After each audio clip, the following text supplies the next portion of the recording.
누가복음 6장 39절부터 49절입니다.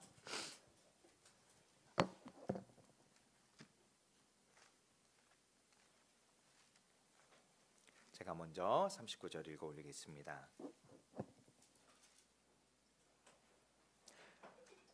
또 비유로 말씀하시되 맹인이 맹인을 인도할 수 있느냐? 둘이 다 구덩이에 빠지지 아니하겠느냐? 제자가 그 선생보다 높지 못하나 무릇 온전하게 된 자는 그 선생과 같으리라. 어찌하여 형제의 눈 속에 있는 티를 보고 내 눈 속에 있는 들보는 깨닫지 못하느냐? 너는 내 눈에 있는 들보를 보지 못하면서 어찌하여 형제에게 말하기를 형제여 나로 내 눈 속에 있는 티끌을 먹어가라 할 수 있느냐? 외식하는 자여 먼저 내 눈 속에 들보를 빼라. 그 후에야 내가 멀리 보고 형제의 눈 속에 있는 티를 빼리라. 못된 열매 맺는 좋은 나무가 없고 또 좋은 열매 맺는 못된 나무가 없느니라. 나무는 각각 그 열매로 아나니 가시나무에서 무화과를 또는 찔레에서 포도를 따지 못하느니라. 선한 사람은 마음에 쌓은 선에서 선을 내고 악한 자는 그 쌓은 악에서 악을 내나니 이는 마음에 가득한 것을 입으로 말함이니라. 너희는 나를 불러 주여 주여 하면서도 어찌하여 내가 말하는 것을 행하지 아니하느냐? 내게 나와 내 말을 듣고 행하는 자마다 누구와 같은 것을 너희에게 보이리라.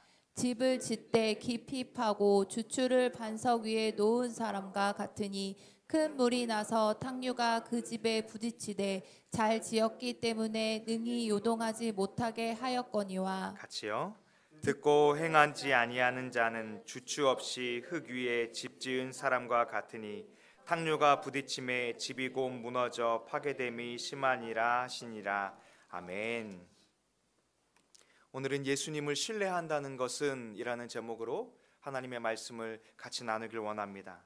성경은 목자가 자기 양을 알고 또 목자의 음성을 양이 알기에 목자를 따라 양이 따라간다라고 하였습니다.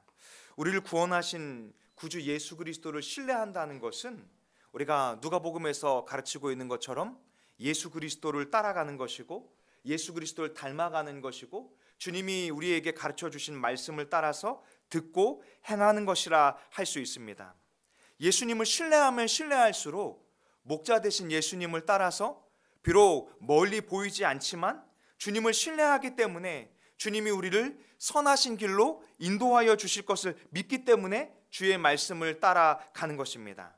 수많은 무리가 자신들이 회복될 것을 바라면서 예수 그리스도께 찾아왔을 때 예수님께서는 밤이 새도록 사람들의 병을 고쳐주시고 귀신 들린 자로부터 회복시켜 주시고 또 분주함 가운데 사역을 하셨지만 주님은 거기서 멈추지 않으셨어요.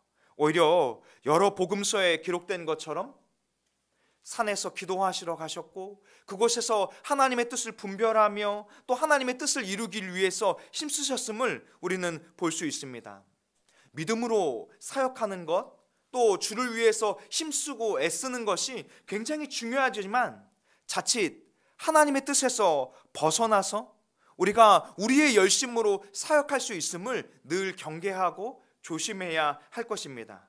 주님을 사랑하는 마음으로 또 주님을 사모하는 마음으로 교회를 세워가고 또 예수 그리스도를 나타내는 삶 가운데에서 우리는 매일매일 주님의 말씀 앞에 서야 하고 주님 앞에 서서 믿음의 선한 씨름을 해야 할 줄로 믿습니다.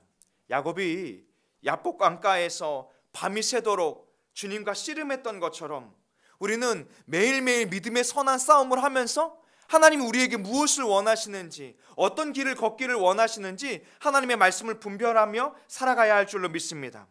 주님께서는 하나님 앞에 산에서 밤이 새도록 기도하신 후에 제자들 중에서 12를 세우셔서 사도로 칭하여 주셨습니다. 마가복음 3장 13절에는 예수님께서 사도로 부르신 그 근거에 대해서 자기가 원하는 자들을 부르셨다라고 말씀하고 있어요. 예수님이 사도를 택하신 기준은 세상의 능력이나 세상의 부함이 아닙니다. 예수님께서 원하셔서 택하시고 또 부르시고 보내셨다라고 성경은 기록하고 있는 것입니다. 우리가 주의 몸된 교회를 세워가면서 믿음의 삶을 살아가면서 주님이 우리에게 원하시는 것은 무엇일까요? 능력과 부함과 열심을 내는 것이 아니라 주님이 나를 선택하여 주셔서 주님이 나에게 은혜를 베풀어 주셔서 내가 이 자리에 부르심 받은 것을 기억하면서 주님의 그 은혜와 그 주님을 사모하는 마음을 가지고 살아가기를 원하시는 줄로 믿습니다. 주님은 우리의 능력으로 살아가기를 원하시는 것이 아니라 마태복음 10장 1절에 보면 예수께서 그의 12제자를 부르사 더러운 귀신을 쫓아내며 모든 병과 모든 약한 것을 고치는 권능을 주시니라. 우리의 이름과 우리의 힘과 우리의 능력이 아니라 우리를 부르신 예수 그리스도의 이름의 권세로 살아갈 수 있기를 원합니다. 우리를 부르신 예수 그리스도의 능력으로 살아갈 수 있기를 원합니다. 우리가 세상에서 빛을 비추는 것은 우리의 빛이 아니라 우리에게 비춰주신 그 예수 그리스도의 빛을 비추는 것이고, 우리가 맛을 낼 수 있도록 우리에게 선한 영향력을 주시고 권세를 주신 예수 그리스도의 맛을 내기 위함인 줄로 믿습니다. 우리는 초대교회의 기틀을 세우며 복음의 기초를 세우기 위해서 사도로 부르심을 받은 것은 아닙니다. 그러나 주님께서 우리를 원하여 주셨고 우리를 사랑하셔서 믿음을 주시고 또 우리를 그리스도의 사람으로 불러주신 이유가 있어요. 그것은 주의 은혜를 따라 살아가기를 원하시는 거예요. 우리가 예수님께서 요한복음 13장 1절의 말씀처럼 자기 사람들을 사랑하시되 끝까지 사랑하셔서 자신의 생명을 십자가에서 내어주심으로 우리를 구원하여 주신 그 은혜를 감사하며 우리의 구원자 되신 그 예수 그리스도를 고백하며 살아가기를 주님이 원하시는 것입니다. 우리는 성경이 말씀하는 것처럼 질그릇과 같이 약한 자들이에요. 그러나 이 질그릇 안에 우리는 보배로운 산돌이신 예수 그리스도를 담은 자들입니다. 그래서 주님은 우리가 교회를 세우되 믿음의 공동체를 세우되 예수 그리스도를 전하되 우리의 능력이 아니라 우리 안에 담게 하신 예수 그리스도의 능력과 예수 그리스도의 이름으로 살아가기를 원하시는 것입니다. 그러나 지난주 우리가 살펴본 말씀처럼 우리의 부르심이 쉬운 것은 아닙니다. 예수님께서는 6장을 통해서 지금과 그날을 우리에게 비유해 주시면서 우리는 지금을 살아가지만 그날을 소망하는 자들이다라고 말씀하고 있어요. 그래서 6장 20절의 말씀처럼 예수께서 이르시되 너희 가난한 자는 복이 있나니 하나님의 나라가 너희 것이며, 지금 살아가는 이 자리에서 부하기 위해서 살아가는 것이 아니라 하나님의 나라를 갖기 위해서, 하나님의 나라를 소망하기 위해서 잠시 잠깐 이 땅에서 가난하고 잠시 잠깐 이 땅에서 좁은 길을 걸을지라도, 잠시 잠깐 이 땅에서 사람들에게 미워함을 받을지라도 우리의 삶의 끝이 지금이 아니라 그날에 있음을 바라보기를 주님은 원하고 있습니다. 6장 22절에서 23절의 말씀인데요, 우리 같이 한번 읽어보겠습니다. 시작. 인자로 말미암아 사람들이 너희를 미워하며 멀리하고 욕하고 너희 이름을 악하다 하며 버릴 때에는 너희에게 복이 있도다. 그날에 기뻐하고 뛰놀라. 하늘에서 너희 상이 큼이라. 그들의 조상들이 선지자들에게 이와 같이 하였느니라. 아멘. 우리가 이 땅에서 미워함을 받고 또 우리를 향해서 욕하고 악하고 내어버림을 당할 때 오히려 우리는 복이 있는 사람들임을 기억해야 할 것입니다. 그날에 우리가 하나님 나라에서 기뻐하고 하늘에서 받을 상급이 큰 줄로 믿습니다. 우리의 믿음의 조상들에게도 또 우리의 믿음의 선배들에게도 이런 박해와 멸시가 있었던 것입니다. 이처럼 우리가 이 땅에서 그리스도인의 삶을 산다는 것 참 쉽지 않죠. 분주한 한 주의 삶을 살고도 또 주님을 예배하고 또 주님 말씀 앞에 훈련되는 삶을 산다는 것 참 쉽지 않은 것임을 저도 고백하게 됩니다.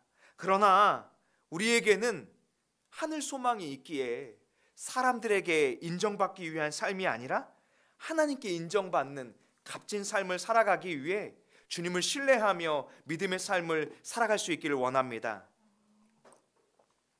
오늘 누가복음 6장의 말씀 가운데에는 하나님 나라의 공동체의 원리로 살아야 함을 우리에게 가르쳐주고 계세요. 하나님 나라의 공동체의 원리의 삶은 바로 주님 안에서 사랑하는 삶입니다. 예수님께서는 주님의 말씀을 듣는 제자들에게 말씀해 주셨어요. 세상은 원수를 대적하고 미워하는 자들과 함께하지 않는다.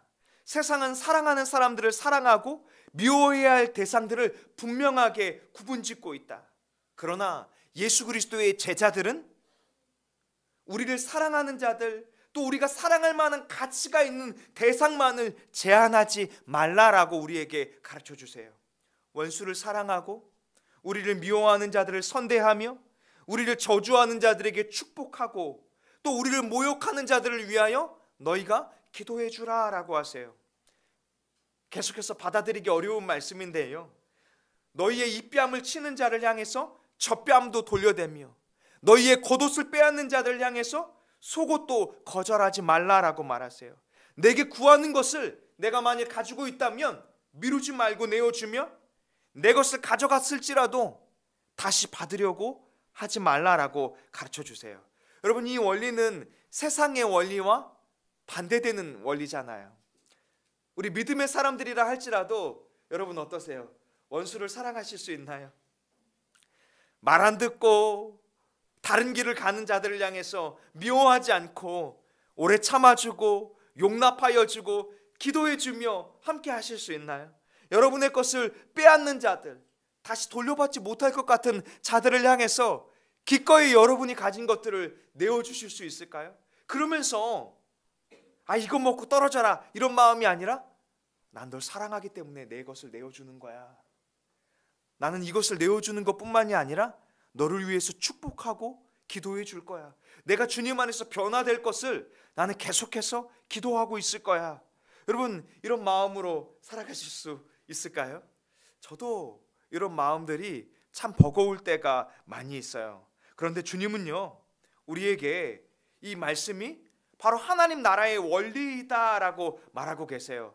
이에 타산에 맞춰 사는 세상의 공동체와 다르게 주님은 우리가 사랑의 공동체로 살아가기를 원하세요.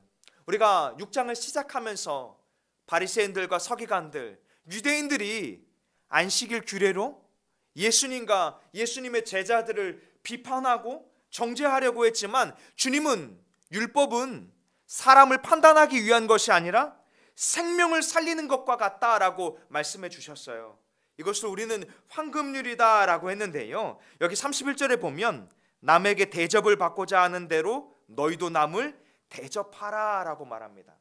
여러분, 공동체의 지체들에게 교제하고 싶고 누군가 나를 찾아와 주기를 원한다면 여러분, 우리는 어떻게 해야 할까요?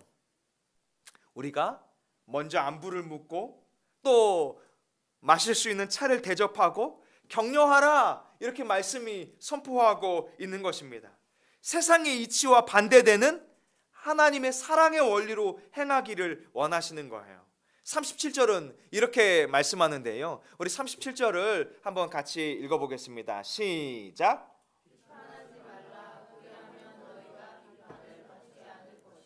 정죄하지 말라, 그리하면 너희가 정죄를 받지 않을 것이요 용서하라, 그리하면 너희가 용서를 받을 것임이요. 아멘.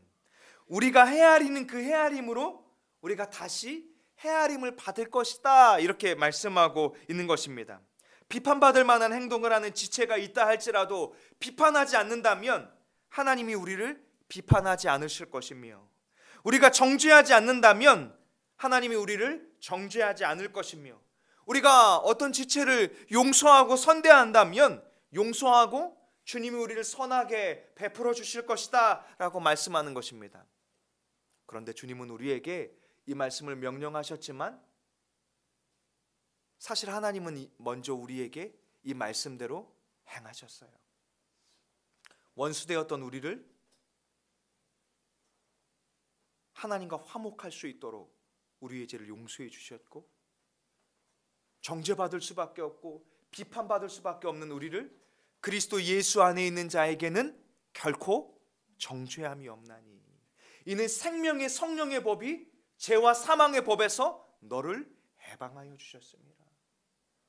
주님은 우리를 정죄하지 않으시고 우리를 죄로부터 정죄하는 자들로부터 해방하여 주신 줄로 믿습니다. 주님은 우리의 죄를 조건 없이 자신의 생명을 십자가에 내어주시면서 용서해 주셨어요. 세상의 선생과 우리 목자 되신 예수 그리스도의 차이점은 바로 이것입니다. 세상의 선생은 가르치려 하지만 먼저 행하려고 하지 않습니다.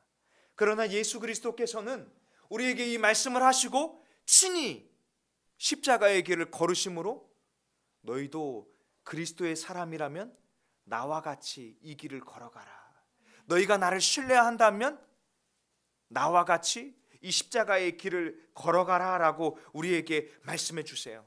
그런데 주님은 우리에게 십자가의 길만을 제시하신 것이 아니라 십자가의 길을 걸어가는 너희가 하나님 나라의 상속자이며 그리스도의 사람이며 하나님과 화목하게 된 하나님의 존귀한 자녀들임을, 너희가 하나님의 백성인 신분을 잊지 말라라고 우리에게 가르쳐주고 계신 것입니다. 그러나 오늘 우리가 읽은 말씀 가운데 주님은 안타까운 탄식을 이야기하세요.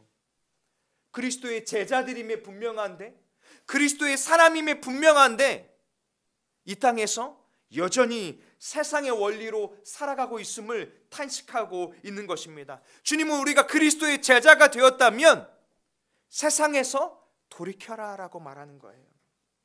우리를 사랑하는 자만을 사랑한다면, 우리를 선대하는 자만을 선대한다면 과연 예수 그리스도의 제자로서의 삶을 살았다고 칭찬받을 수 있겠느냐 우리에게 물으시는 것입니다.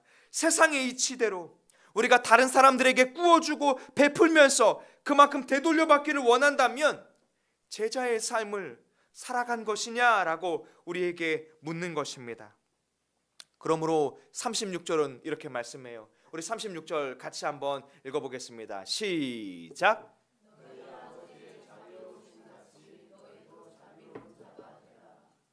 하나님 아버지께서 우리에게 자비로우신 것과 같이 너희도 하나님의 자녀가 되었다면, 하나님의 헤세드와 같은 사랑을 받았다면 너희의 형제를 향해서, 너희의 가족들을 향해서, 너희의 믿음의 공동체를 향해서, 너희의 이웃들을 향해서 그 헤세드와 같은 사랑을 흘려보내는 자들이 되라 이렇게 말씀하는 것입니다. 여러분 1만 달란트 빚진 자의 비유를 잘 알고 있잖아요. 1만 달란트라는 그 어마어마한 빚은 사람이 다 갚을 수 없는 빚입니다. 여러분 우리가 예수 그리스도께 그런 십자가의 빚을 진 자들이에요.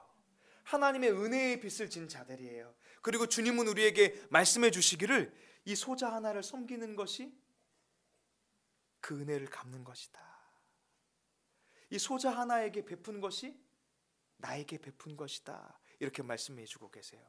받으려고 한 것이 아니라, 율법적으로 이것을 지키라고 하는 것이 아니라 우리가 받은 하나님의 헤세드와 같은 사랑과 은혜를 믿음의 이웃들과 믿음의 공동체에게 흘려보내는 것, 그것이 바로 주님을 신뢰하는 삶이고 그것이 바로 주님의 말씀을 따르는 삶이다라고 우리에게 가르쳐주고 계신 것입니다. 그러면서 38절에는 이렇게 말씀합니다. 같이 한번 읽겠습니다. 시작. 주라 그리하면 너희에게 줄 것이니 곧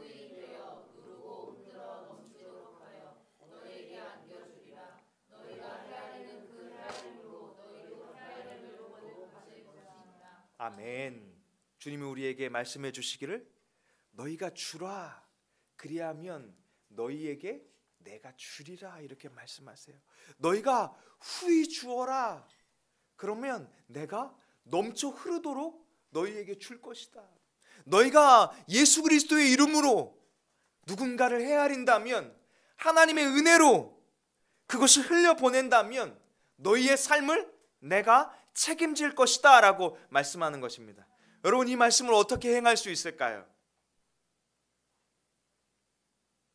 예수 그리스도를 신뢰할 때 이 말씀을 행할 수 있는 줄로 믿습니다. 주님을 신뢰하면 주님이 우리가 십자가의 길을 걸어갈 때 내 인생을 내가 책임져 줄게. 그리스도의 제자가 될 때 내 인생을 내가 책임져 줄게. 하나님의 자녀가 될 때 아버지 되시는 하나님께서 내 인생을 책임져 줄게. 이 약속의 말씀을 믿는다면 우리는 주님께 우리의 삶을 맡길 수 있을 것입니다. 주님께 우리의 생명을 맡길 수 있을 거예요. 내가 뭔가를 지키려고 아둥바둥하고, 내가 열심을 내려고 씨름하고, 불안하고 두려워하고 근심하는 인생이 아니라, 주님을 믿는다면, 주님께 맡긴다면 두려워하고 근심하고 불안해하는 인생이 아니라, 하나님, 세상은 목자가 없지만 나에게는 선한 목자 되신 예수 그리스도가 계시고, 그 예수 그리스도께서 나를 푸른 초장과 쉴만한 물가로 인도하여 주실 것이며, 내가 사망의 음침한 골짜기를 다닐지라도 해를 두려워하지 않을 것, 주께서 나와 함께 하시기 때문입니다. 내 원수의 목전에서 주님이 내게 상을 베풀어 주실 것입니다. 내가 선대하면 선대할수록 주님이 내 인생 가운데 갚아주시고 채워주시고 인도하여 주실 것을 믿습니다. 이것이 바로 예수 그리스도를 신뢰하는 삶인 줄로 믿습니다. 그래서 우리가 세상의 원리와 다르게 살아갈 수 있는 거예요. 세상의 원리는 내 것을 내어주면 손해보는 것 같잖아요. 그리고 내 것을 지켜내지 않으면 내가 안정된 삶이 깨질 것 같은 삶, 그것이 세상의 삶이라는 거예요. 그런데 예수 그리스도를 신뢰한다면 예수 그리스도를 따라서 그 길을 걸어가라 라고 말씀하고 있는 것입니다. 주님과 동행하는 삶을 살지라도, 주님이 사흘 내내 말씀을 선포하실 때 제자들과 예수님을 따라갔던 많은 무리들이 배고파서 굶주렸잖아요. 그런데 그때 한 소년에게 보리떡 5개와 물고기 2마리가 있었잖아요. 그것을 통해서 주님은 5,000명을 먹이시고 많은 강주리에 이 떡과 물고기를 남겨주셨잖아요. 온 우주 만물의 주인이시고 창조주시며 주관자이신 예수 그리스도께서 2000년 전에만 역사하시는 것이 아니라 지금 이 시대를 살아가는 우리의 인생과 우리의 믿음의 공동체 가운데에도 역사하여 주실 줄로 믿습니다. 유대인들은 예수님에게 표적을 보길 원하고 하나님의 능력을 나타내길 원했지만 정작 주님의 사람으로서의 길을 따르지 않았어요. 그래서 그들은 잠시 잠깐 그 역사를 맛볼 수는 있었지만 하나님의 자녀로서 하나님 나라의 원리로 살아가는 방법을 깨닫지 못했던 것입니다. 거기에 대해서 46절은 이렇게 말씀합니다. 우리 같이 한번 읽어보겠습니다. 시작. 너희는 나를 불러 주여 주여 하면서도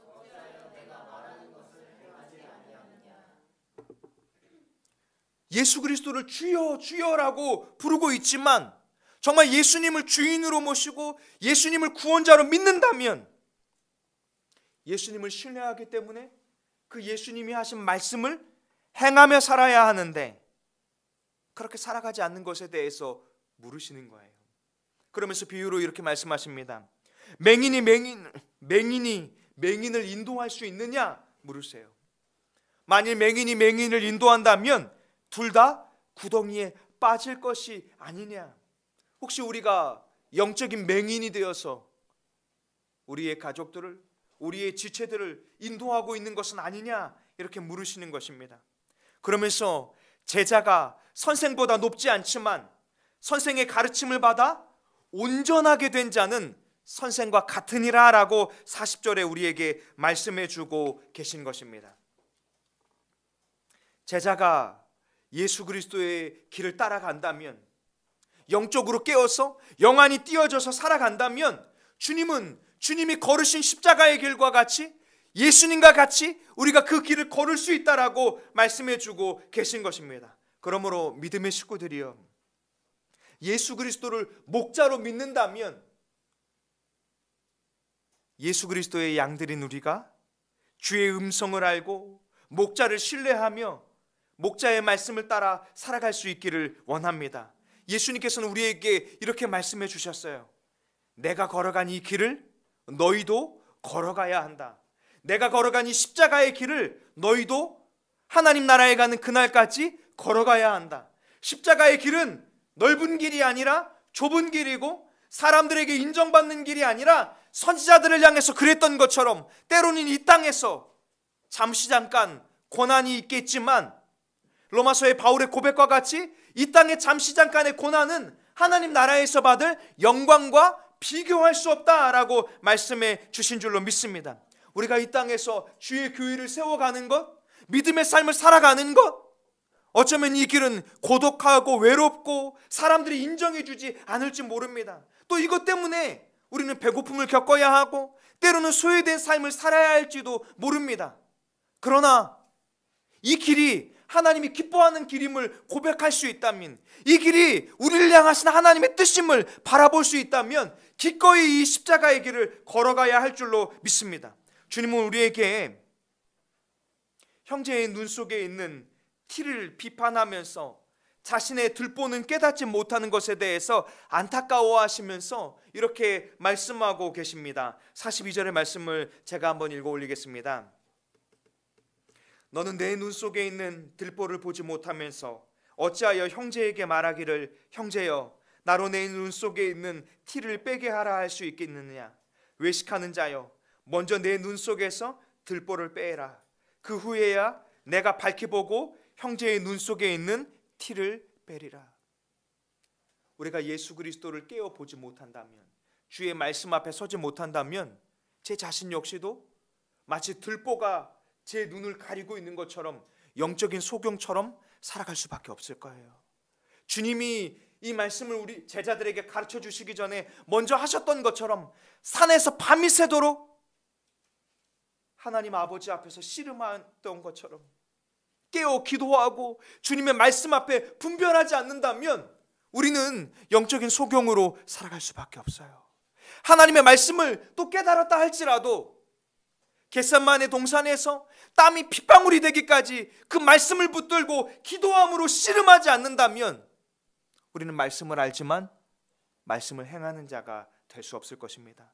예수님께서는 십자가를 지시기 전에 우리 잘 알고 있잖아요. 겟세마네 동산에서 땀이 핏방울이 되기까지 주님은 영적인 싸움을 하시고 제자들을 향해서 한시도 깨어 있을 수 없느냐, 깨어 기도하라라고 우리에게 가르쳐 주셨잖아요. 이처럼 우리가 깨어 기도하며 우리 자신의 연약함과 또 우리 자신의 길을 잃음을 탄식하며 주님의 말씀 앞에 씨름하며 엎드려 기도하며 종교적인 습관만 남은 것이 아니라 하나님 나라의 원리를 붙들고 하나님의 사랑과 또 예수 그리스도의 그 은혜를 붙들고 살아갈 수 있는 다산동행교회 믿음의 식구들이 되기를 원합니다.